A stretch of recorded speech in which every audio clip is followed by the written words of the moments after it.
few people realize how much of the planet depends on groundwater. And if that's contaminated, then we've got a huge problem. What is it? Is it alive? Are they in the water? Are they in the sediments? How extensive is it in the ecosystem? You have essentially set a time bomb. The effects are permanent. The only question is, will we be able to stem the tide? It's like something out of science fiction. Unsettling transformations are sweeping across the planet. And clue by clue, investigators are assembling a new picture of Earth. They suspect we've entered a time of faster global change than any human being has ever witnessed. But we can rise to the challenge. Alter the course. It's up to all of us to confront these strange days on planet Earth.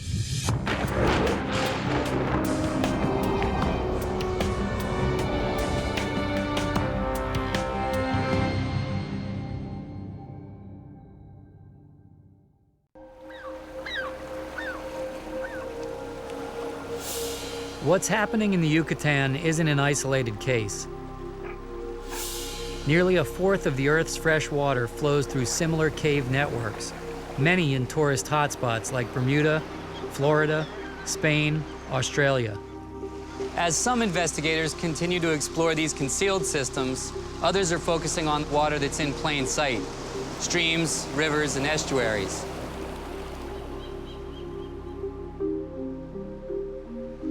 This very visible water is also getting daily doses of trouble from us. A surprising range of everyday actions, everything from planting a tulip to driving a golf ball, can have unexpected consequences. Like the mysterious infection now plaguing a kind of American Idol, except this idol has scales and gills. You might call it the fish that launched 1,000 outboards.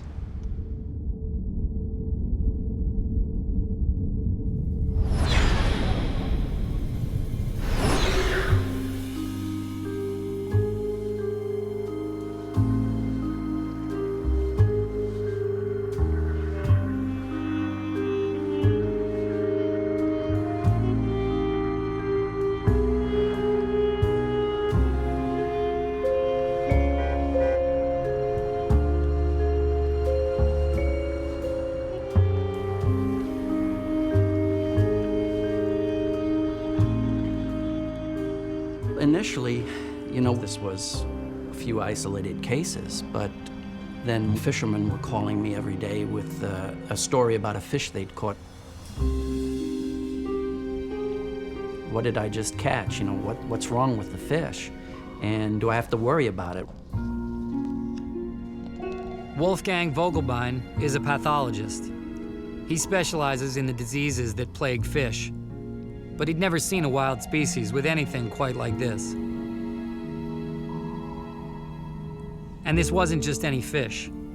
This disease had broken out in one of Chesapeake Bay's signature species, the Atlantic striped bass. It's December in the mid-Atlantic, and striped bass are the target. The biggest pair of striper could be worth $50,000. Get ready for the battle of the Chesapeake Bay. Big cash prizes are a sign of the big love many Americans have for what locals here call rockfish. It's a love affair that goes back to colonial times when the Pilgrims made this fish the subject of America's first conservation law. In summer, when stripers migrate up the coast, aficionados track them every inch of the way. There are thousands upon thousands of anglers that await striped bass with, it's hard to even describe the amount of passion and the amount of buzz on the internet. There's fish that certainly grow much larger, fish that fight harder, fish that leap out of the water, but there is a majesty, there's something magical about striped bass. Mike Laptew is so hooked on them, he's become a striper paparazzo, trying to snag a cover shot. When it's prime time like this, all I'm thinking about is when is the next right tide, with the right wind conditions, where the visibility will open up, where I'll get my crack at seeing hopefully that 70 or 80 pounder go in front of the lens.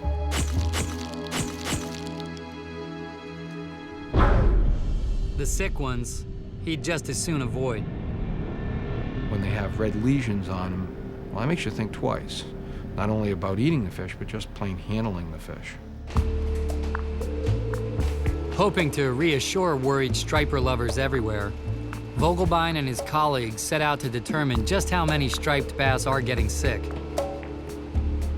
The team examines thousands of fish.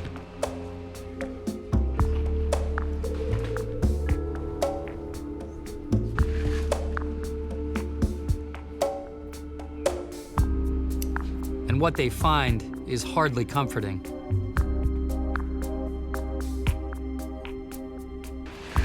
Over half the fish they look at show some sign of infection, and the sickest are likely to die. Okay, this is a fairly heavily affected fish. You see right here, very large one here, and a couple of smaller ones over here. It's likely that the disease is also internal. Well, we'll open it up and we'll take a look. And you see all the big grayish nodules. When you see a fish that's affected like that, you know, it brings it home to you. And makes you ask, what's destroying these fish?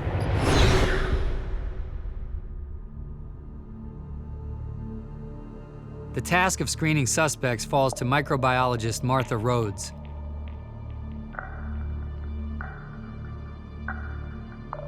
Her tests reveal the disease is caused by bacteria. Bacteria from a large and often nasty family of germs. They're called mycobacteria, and the disease is called mycobacteriosis. Some of them cause some major human diseases like tuberculosis. There's been a long history of this disease in aquaculture situations, and what they've seen is that once a stock is infected, those fish are going to die. But pinning down the exact species proves harder than expected. By chance, in the clutter on Rhodes's lab bench, a few culture dishes get shoved to the back and are forgotten. I don't know why, but I did forget about them. And then one day, maybe 3 months later, I went back, and in cleaning the counter, I rediscovered these plates, and there were colonies growing on them. It was a wonderful surprise. The slow-growing mycobacteria infecting striped bass were a species new to science. Knowing little about this new germ, the team had to confront a terrible prospect. Could it kill enough stripers to put the entire stock at risk? Fisheries biologist John Honig runs computer models that track the Chesapeake striped bass population. To everyone's dismay, he sees a spike in deaths. The Chesapeake striper could be in serious trouble. Of course, nobody knows the underlying cause of this increasing natural mortality. Our hypothesis is it may be this bacterial disease. How are we going to get at that question? What if we were to tag a bunch of fish and examine them at the time we release them? We'd have some that we tag that look clean and some that have, skin lesions. And if you only get back 2% of the fish with lesions and 10% the clean fish, then we know there's a problem.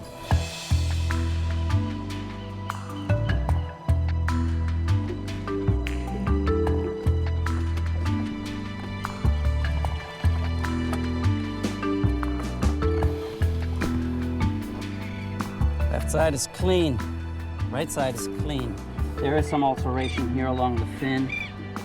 Our goal over 3 years is to tag 15 to 20,000 fish.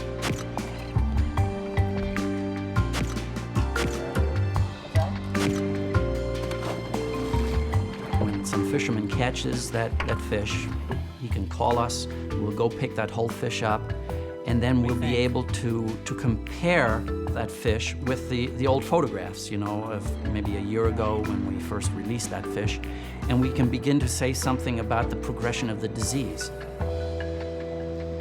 Anglers are rooting for Vogelbein while shedding a tear for the sickly striper. The rest of us probably don't fret that much about fish, but that might be about to change. For a mute animal, the striped bass is saying pretty clearly that something is wrong in the bay.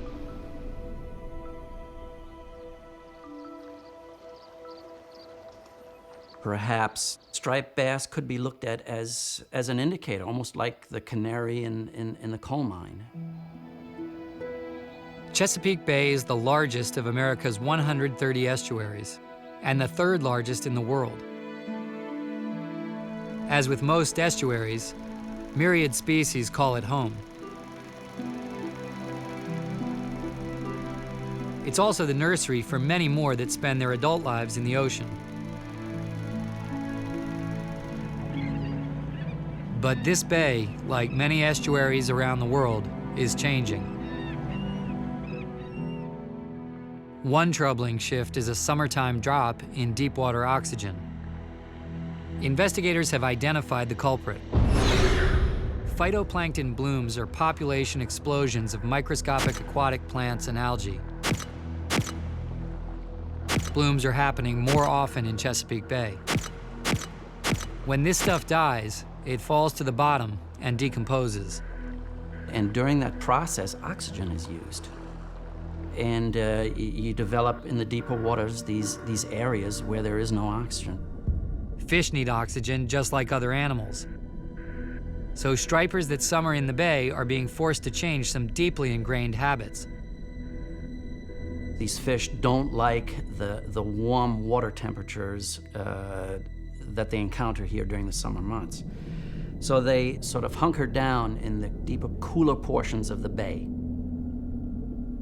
Only now, these refuges from summer's heat are off limits. There's no longer enough oxygen down there. So during the warmest, most stressful times of the year, they're being forced into shallower, more stressful, warmer waters. Increased stress reduces a body's resistance to disease. It's true for us, it's true for fish.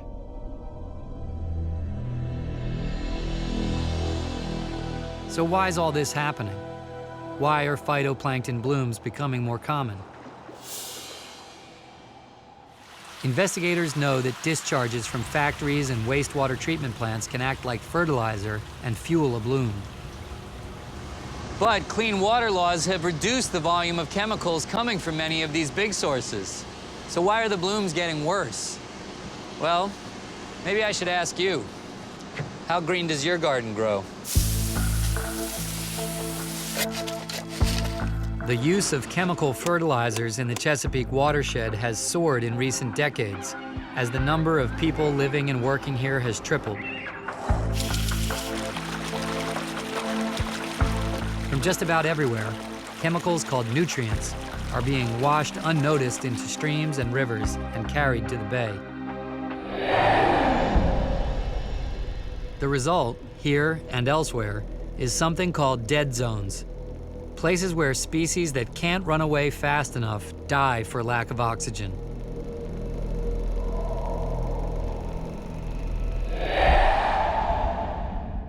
Over 300 persistent or seasonal dead zones have formed worldwide, and the number is growing. So in a sense, we are the enemy, you know.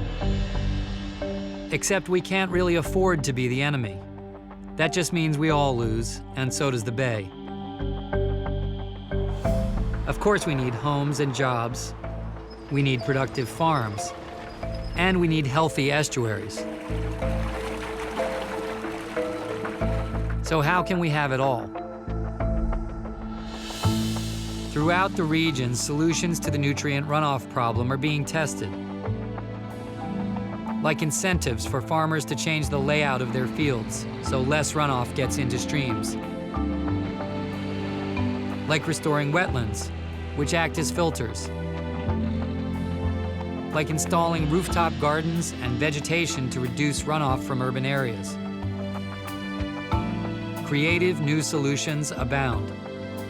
And I think we've developed now over the last few years some potentially viable approaches to address this question. And if enough people and communities adopt them, this bay and these fish stand a chance of a healthier future.